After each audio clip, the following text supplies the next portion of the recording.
Rafathar Malik Ahmad sudah berusia 8 tahun.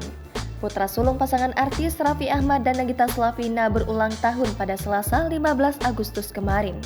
Ternyata kakak Rehanza Malik Ahmad itu tidak meminta kado yang muluk-muluk dan bukan barang mewah.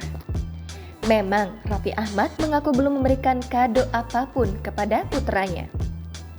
Artis berjuluk Sultan Andara itu mengatakan permintaan Rafathar sederhana saja, yakni hanya ingin makan bersama.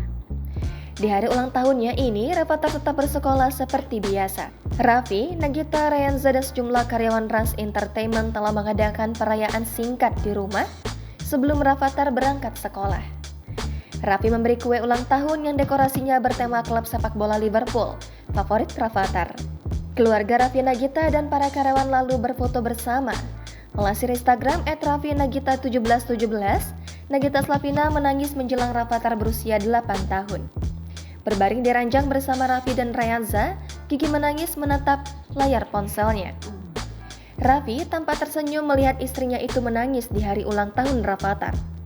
Ia pun menanyakan alasan Gigi sampai menangis di ulang tahun ke-8 Rafathar. Nagita Slavina yang masih menatap layar ponselnya pun mengusap air matanya. Sambil terisak, Gigi tampak menunjukkan video yang membuatnya menangis kepada Raffi. Tampaknya Gigi menangis karena melihat kompilasi video yang dikirim kepadanya berisi momen kebersamaan dengan Rafathar. Jangan lupa subscribe, share, komen, dan like ya!